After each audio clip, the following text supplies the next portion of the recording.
Hello students, welcome to MAM Academy. Wish you all a very warm welcome. So in the previous lecture we studied about taxonomy categories. So in that we study about 7 obligate categories. 7 categories, obligate categories. That is kingdom, phylum, class, order, family, genus, species.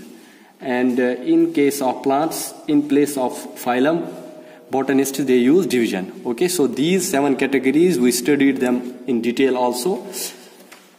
Now we will study about R.H. Whitaker. He recognized 5 kingdoms of organisms. R.H. Whitaker. R.H. Whitaker. He recognized 5 kingdoms of organisms. 5 kingdoms of organisms. First one Monera, then Protista, after that Fungi, then Plantia. Plantia, it is also called Metaphyta, and then 5th one is Animalia. It is called metazoa. So R.H. Whitaker, he recognized 5 types of, we can say 5 types of organisms, 5 kingdoms of organisms: Monera, Protista, Fungi, Plantia, which are also called Metaphyta, and Animalia, metazoa. Okay. Now if you will see in your NCERT textbook, there is given a table is there given just like this. Here some examples of different organisms are given, their scientific names are given, their genus, to which genus they belong, to which family they belong, order, class, phylum or division, and kingdom. See, first one is human. We know that the scientific name of human is Homo sapiens. Sometimes it is called Homo sapiens sapiens also. Now this human, it belongs to the genus Homo, and the family is Hominidae, order is Primata, class is Mammalia, phylum is for animals, so phylum is Chordata, and kingdom is Animalia. Okay, so this is the classification, we can say that classification of all the categories are here: kingdom, phylum, class, order, family, genus, and species. Okay, now after that, housefly. The scientific name of housefly is Musca domestica. Its genus is Musca. It belongs to the family Mucidae, and the order is Diptera, class is Insecta, phylum is Arthropoda, and kingdom is Animalia. Okay. Now after that, mango is there. Hope you all know about the scientific name of mango. It is Mangifera indica. Its genus is Mangifera, and species is Indica. Okay, species is here Domestica, here it is Indica. So family is Anacardiaceae, order is Sapanidalis, class is Dicotyledone, and the division, because it is a plant, it is so the in this division is used in place of phylum, and the division is Angiospermae, and the kingdom is Plantia. Okay. Now after that, wheat. The scientific name of wheat is Triticum aestivum. The genus is Triticum, family is Poaceae, order is Poales, class is Monocotyledon, and the division is Angiosperma, and the kingdom is Plantia. So here some organisms are given, and their scientific names and their classification is given, to which genus they belong, to which family they belong, order, class, phylum or division, and kingdom. So this was all about these examples of some types of organisms. This is also, you can also see it is in your NCERT textbook, biology NCERT textbook. Okay. Now after that, we will start our new topic, that is taxonomical aids. One important topic, taxonomical aids. So from the word we can say that aid means help. Aid means some type of help. Okay. Now the different aids which we use in the classification, identification, nomenclature of organisms, that all is included in taxonomy. So the help which we get from these in identifying, in classification, in nomenclature of organisms, that is called taxonomical aids. Okay. Now, we know that in order to identify various species, so to identify various species, both laboratory and field studies, in the identification of various species, laboratory and field studies, they are most important.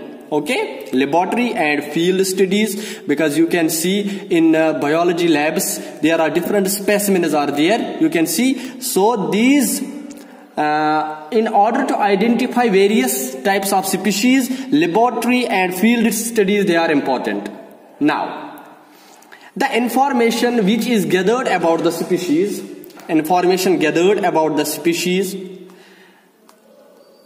this information, it needs to be stored for future studies.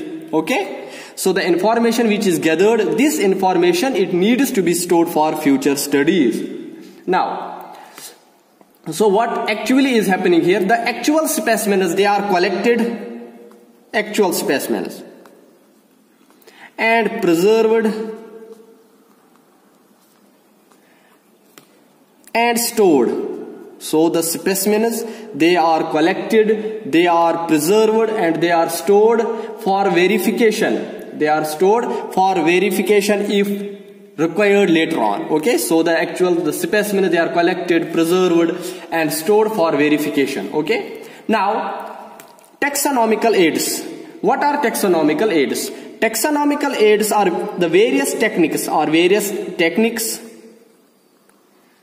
procedures,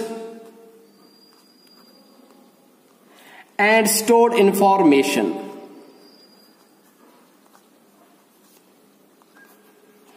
For example, when the information which is gathered about the species, that is stored. So the various techniques, procedures, and stored information that are useful in identification and classification of organisms.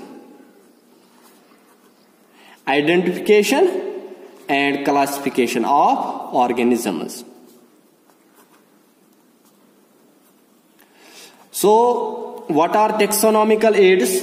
Taxonomical aids are various techniques, procedures, and stored information that are useful in identification and classification of organisms. So the various techniques or the various procedures or the information which has already been stored, that is used for the identification and classification of organisms. So these are the taxonomical aids. Now, taxonomical aids, they may be of two types. One is they may be dead. There may be dead taxonomical aids, or they can be in the living form. In dead taxonomical aids, these two types are there. One is herbarium and second one is museum.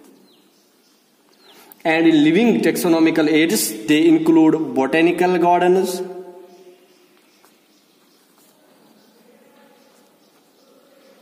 and zoological parks. So herbarium, it is for plants. Dead. Museum, it is for animals. Botanical garden, same for plants, and this for animals.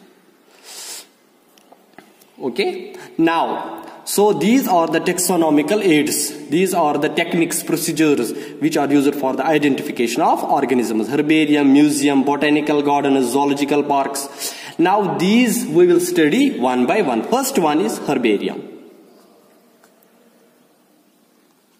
Herbarium. So what is a herbarium? A herbarium, it is a place where dried, pressed, and preserved plants. Preserved plant specimens.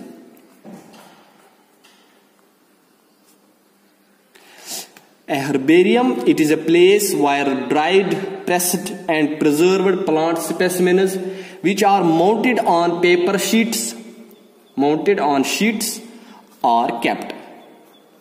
Simply, herbarium is that place where dried, pressed and preserved plant specimens, and these plant specimens, they are mounted on paper sheets and they are kept.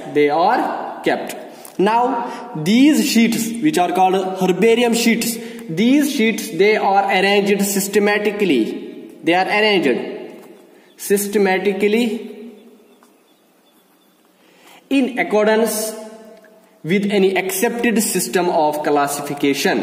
Okay, so we can say that they are arranged in accordance with any accepted system of classification, usually Bentham and Hooker system of classification. Bentham and Hooker system. So Bentham and Hooker system of classification, this is used for arranging the herbarium sheets systematically. Bentham and Hooker system, important point. Bentham and Hooker system of classification is used for arrangement of herbarium sheets. Okay. Now, the storage of these herbarium sheets, it forms a repository for future use. So it forms a repository for future use. It means that it acts, or we can say that it forms a storehouse for future use. For example, when herbarium sheets, they are made after these herbarium sheets, they can be used in future. For future studies, they can be used. For example, when you will prepare, for example, herbarium sheets when you will prepare, after that these herbarium sheets, they are stored. After some time, these herbarium sheets, they can be used for future studies. Okay, so we can say that they forms a repository for future use. Now these herbarium sheets or this herbarium, it provides a quick referral system.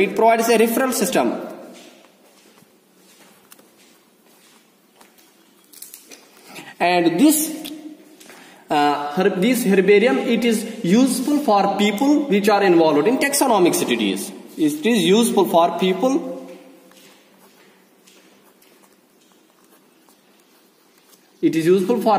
which are involved in taxonomic studies. Okay, so this is about herbarium. Important. So the herbarium sheets, they are arranged systematically according to the Bentham and Hooker system of classification. It forms a repository, or it forms a storehouse for future use. Okay, now major of the world's famous herbaria, they originated from botanical gardens. They originated from botanical gardens. Okay, so botanical gardens. So major of the world's famous herbaria, they originated from the botanical gardens. Now, the first herbarium was set up at Pisa in Italy. Okay, Pisa in Italy. It is important. The first herbarium was set up in Pisa in Italy. First herbarium. Okay. Now, for collecting different plant specimens, we use different types of equipments are used. What are the various types of equipments which are used for collecting plant specimens? We know that digger is used, pruning knife, various types of equipments are used. Polythene bags are used.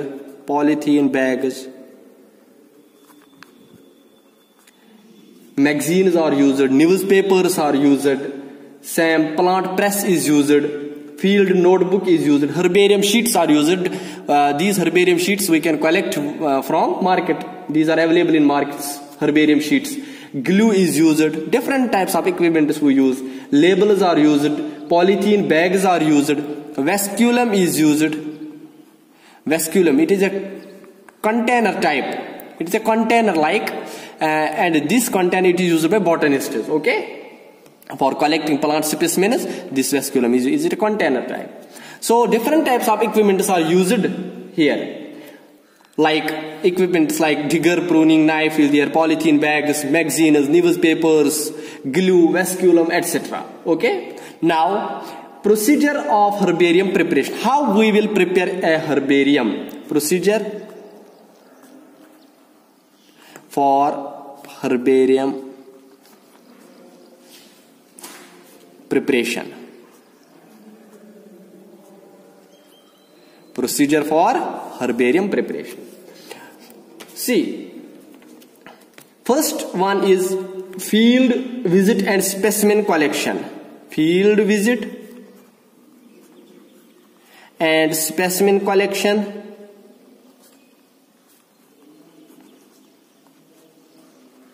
Then second one is pressing. These procedures are followed for making a herbarium. Pressing and drying. Then third one is mounting. Fourth one is labeling. And fifth one is preservation. Okay. So these procedures involve field visit and specimen collection, pressing and drying, mounting, labeling, preservation. Okay. Now these procedures which are involved in the preparation of herbarium, we will discuss them one by one. First one is field visit and specimen collection. Field visit and specimen collection. Okay. Now, first of all, an area is selected. A particular area is selected for botanical excursion. We will discuss how herbarium sheets they are prepared, how different plant specimens they are collected from different areas. That we will study in detail. First of all, a particular area is selected for botanical excursion. Okay. Now, after that, it is preferable to visit if we will visit the same site in different seasons, because we know that different species of plants they grow in different seasons. So it is important or it is preferable to visit the same site in different seasons. If it is possible, then it is better to. So it is better to visit the same site in different seasons. Okay, so first is this botanical excursion. For that we have to select a particular area. Now after that, for herbaceous plants,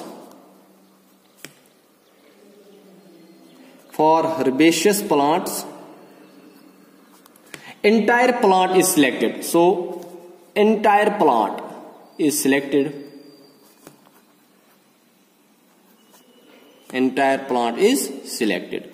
Now, for others, for example, these small plants we can collect the whole of the plant, but there are some trees we cannot collect whole of the tree, big tree, and mount it on our paper sheet. That is impossible. So for others, those shoots having important parts are selected and they are cut with a pruning knife. So for herbaceous plants, entire plant is selected, but for others, big trees, for that important shoots which are having important parts, they are selected and they are cut with a knife. Okay. So this is the first field visit and specimen collection. First area is selected for botanical excursion. So it is best if we will visit the same area in different seasons. So that we can collect different types of specimens from the same habitat. Okay. For example, for herbaceous plants, entire plant is selected, and for others, shoots having important parts, they are cut, they are selected, and then they are cut with a pruning knife. Now second one is pressing and drying. Pressing and drying. Okay, so after when we collect the specimen, plant specimen from a particular area, after that these specimens, they are spread over magazines or newspapers. Old newspapers are there. These plant specimens which we collect, they are spread over magazines or newspapers. After that, these newspapers or magazines on which we spread these specimens, for example, they are now put inside the press. Put inside the press so that they can be pressed. So how is this done? It is simply done. For example, when we spread a particular plant specimen or some old newspaper, then this newspaper, on that newspaper we will put some load, heavy, something like which is heavy, so that we will put on this newspaper on which we spread this plant specimen so that it can be pressed simply. Okay. Now after that, pressing and drying is mounting. Okay. Now herbarium sheets, they are selected. Okay, herbarium sheets. After that, the dried samples, first they are dried. We put them, we separate these plant specimens on newspaper so that, for example, if there is any moisture there, it can be removed. So we can dry them.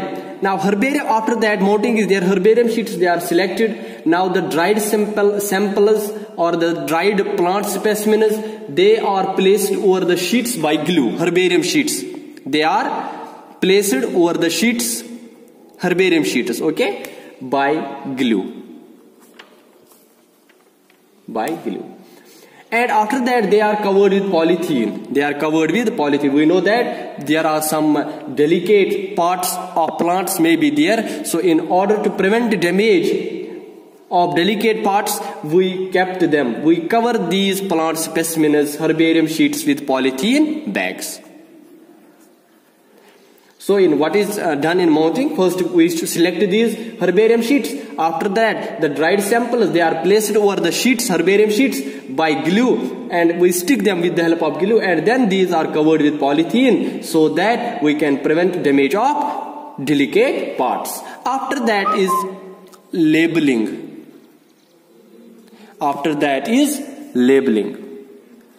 So in labeling, what is done? What is done in family,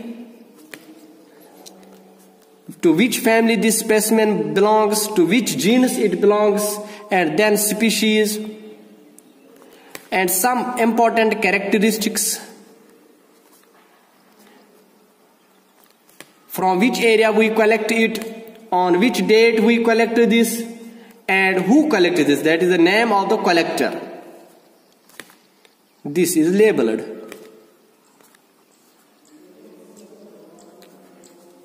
Okay, so family, to which family this plant specimen belongs, to which genus, species, some important characteristics, from which area we collect this, and on which date we collect this, and collector name, that is written on the corner of the herbarium sheet. After that is preservation. This is important also, preservation. Now what is done? These specimens, they are treated with 0.1% mercury chloride.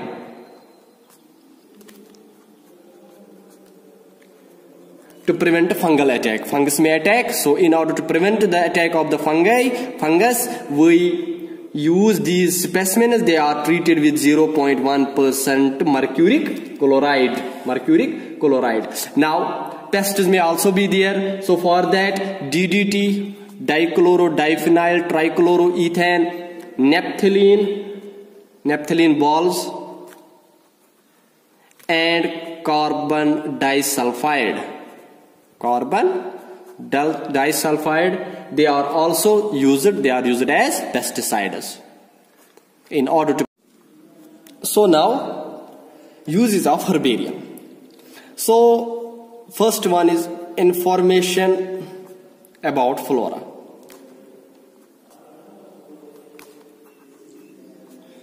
We, after preparing these herbarium sheets, we gather, or we can say that a lot of information about flora is collected from there. So information about flora is there.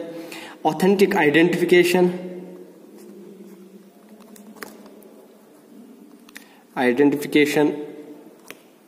So we can identify from the, because we are writing the family, genus, species, some characteristics, area, etc. These are labeled also. So from these we can identify them. It exists as a quick referral system for taxonomic studies.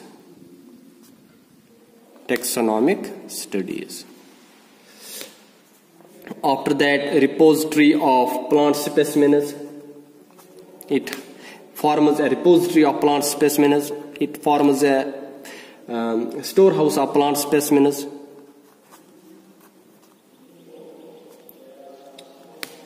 And we also know about ecology of different places.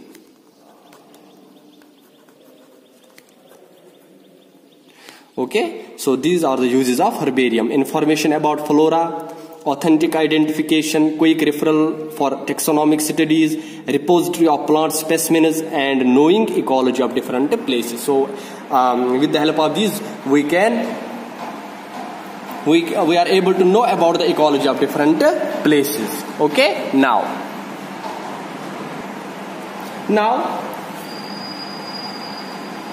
we will study about some important herbaria.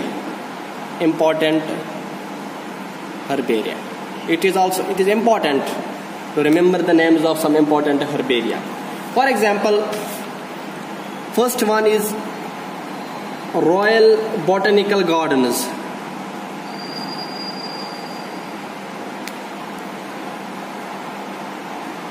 London. It is the largest herbarium.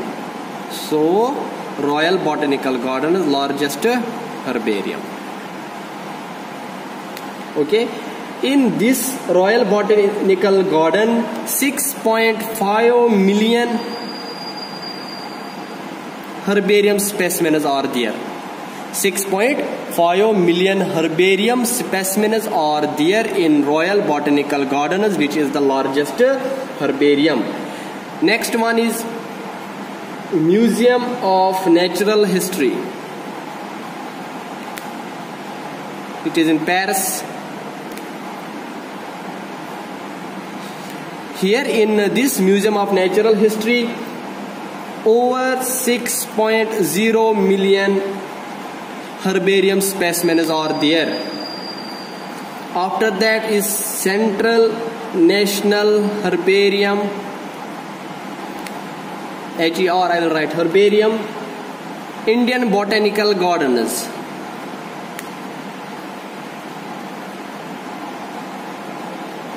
That is in Shibpur, Kolkata, in India. In this 2.0 million herbarium specimens are there in Central National Herbarium, Indian Botanical Gardens, Shibpur, Kolkata. Now after that is Madras Herbarium, Coimbatore, India. In this also 1,50,000 herbarium specimens are there. And then these are some important herbaria. Herbarium of National Botanical Research Institute, Botanical Research Institute, India, Lucknow. It is in Lucknow. In this 80,000 herbarium specimens are kept. Okay, so these are some of the important herbaria. Try to memorize the names of these.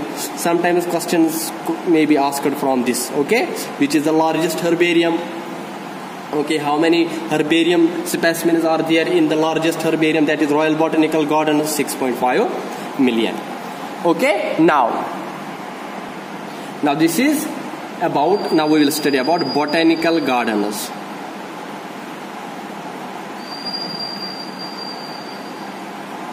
Botanical gardens. So what are botanical gardens?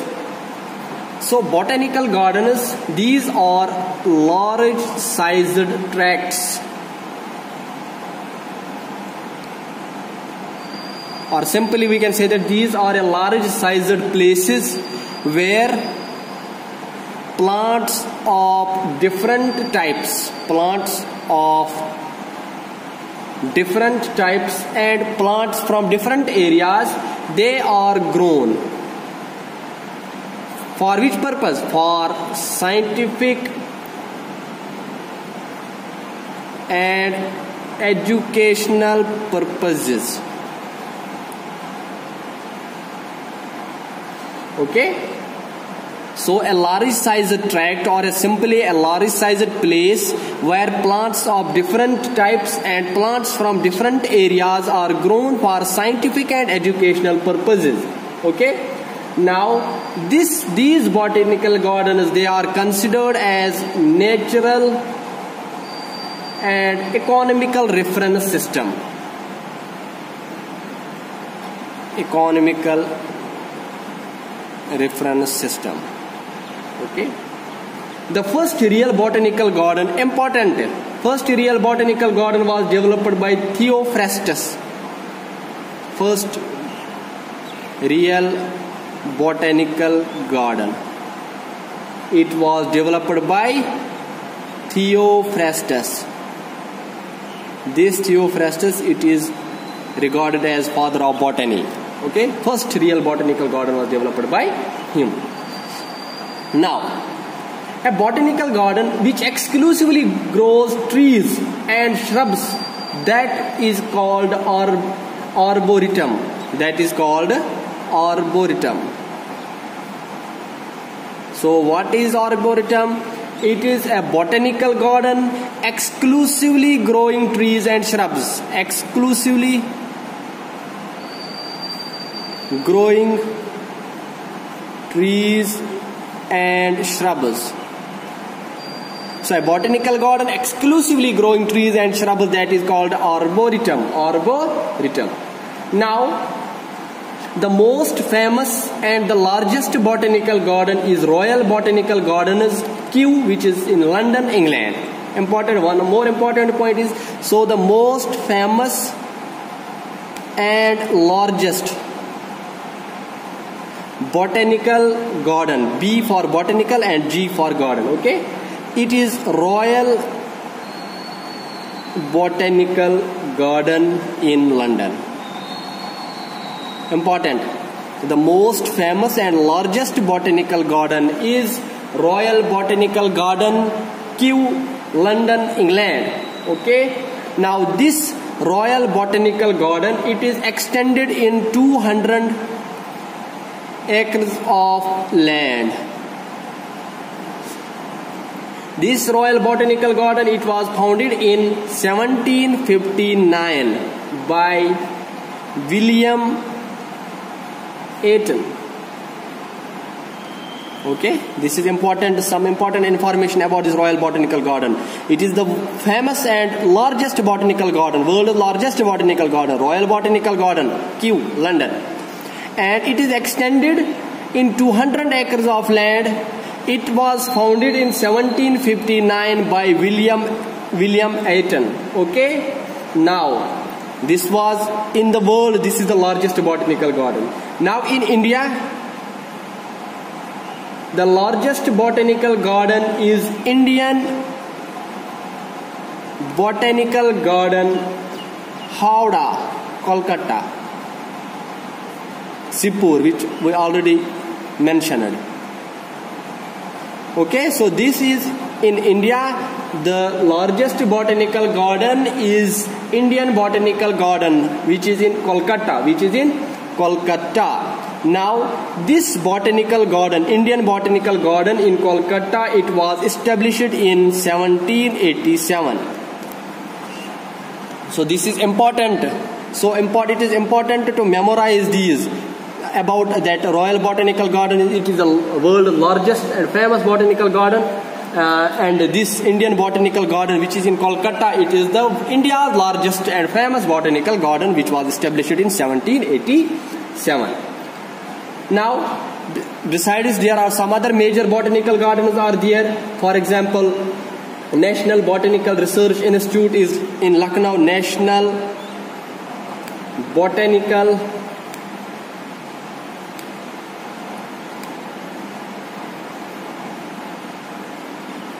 Research Institute, that is in Lucknow. These are some other major botanical gardens. Another one is Lloyd Botanical Gardens in Darjeeling, and Garden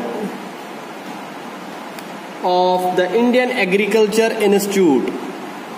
Garden of the Indian Agriculture Institute, Dehradun.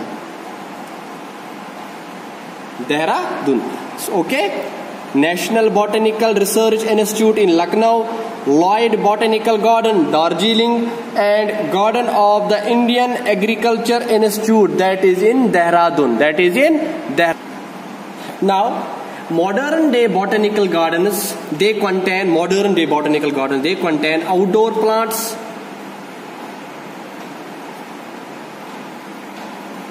greenhouses, library, research laboratory, herbarium, museum. Okay, so modern day botanical gardens, they contain outdoor plants, greenhouses are there, library is there, research laboratory is there, herbariums are there, museums are there. Okay, so in modern day botanical gardens, some scholars are also there. There is an International Association of Botanical Gardeners, which was established in 1962, which coordinates research and exchange of plant material. Research and exchange of plant materials. Okay, so this is also important. International Association of Botanical Gardeners, which was established in 1962. Okay, so this was all about botanical gardeners. Now, role of botanical gardeners.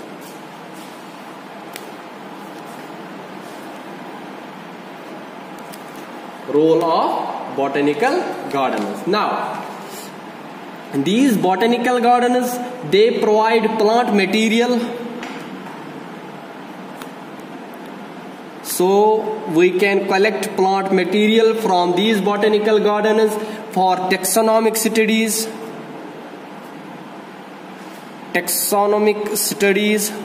Okay, so these botanical gardeners, they provide plant materials for comparative taxonomic studies. Okay, now these botanical gardeners, they function as acclimatization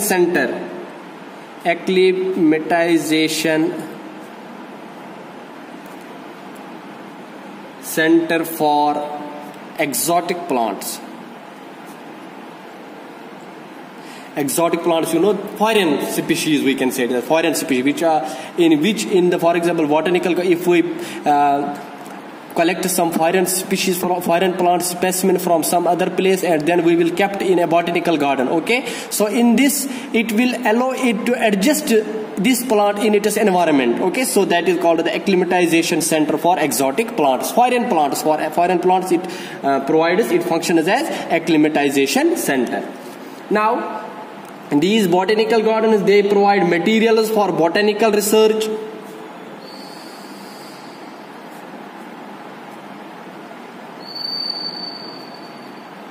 Now, after that, ex situ conservation of endangered plant species. Ex situ conservation of endangered plants. This is the role of botanical gardens. Endangered plant species. Okay, so the endangered plant species are there which are about to extinct.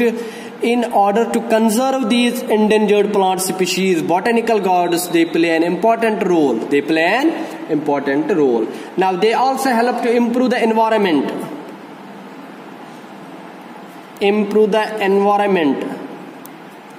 They provide greenery in cities.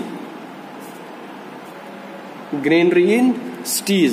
purify the air. We know the value of these plants, and they also serve as habitat for many animals. Okay, so this is the role of botanical gardens. First one is these botanical gardens, they provide plant materials for taxonomic studies. They function as acclimatization center for exotic plants. Okay, then they provide material for botanical research, ex situ conservation of endangered species which are about to extinct. They improve the environment. They provide greenery in big cities. They purify the air, and they serve as habitat for many animals. Okay, so this was about the botanical gardens. Now, next one is museum.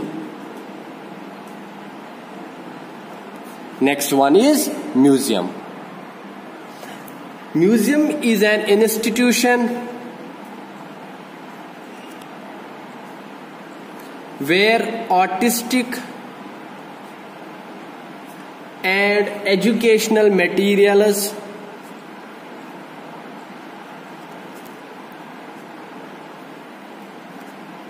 are exhibited to the people.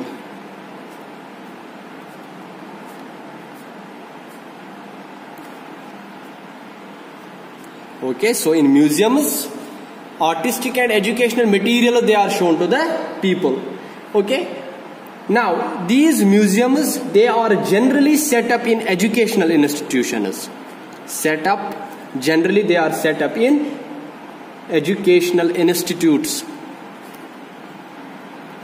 Okay, now in museums there is collection of preserved plants and animals. Collection of preserved plants and animals for study and reference.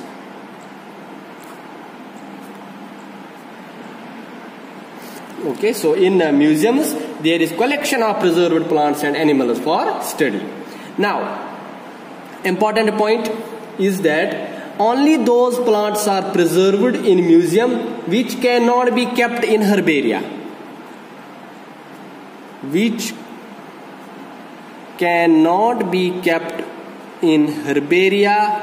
Only those plants are preserved in museums. Important point. Only those plants are preserved in museums which cannot be kept in herbaria. For example, alga is there. Fungi is there, mosses, parts of gymnosperms, fruits, underground storage organs, etc. Okay, so only those plants are preserved in museums which cannot be kept in herbaria. Now, functions of museums.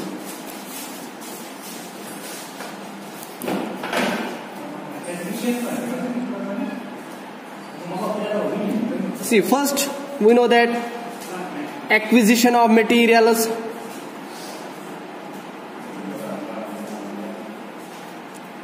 different types of plant materials are there kept, recording of materials,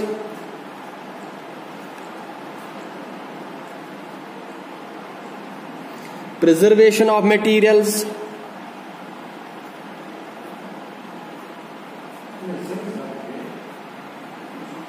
research and exhibition of materials,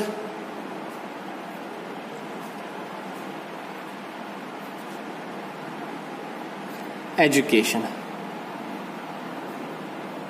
So for these are the functions of museums: acquisition of materials, recording of materials, different types of plant materials are kept there, preservation of materials, some plant specimens we can preserve them, research, we can use these plant materials for research, exhibition of materials, these are shown to the public, and most importantly for education. Okay, so this was all about today's lecture. Thank you very much.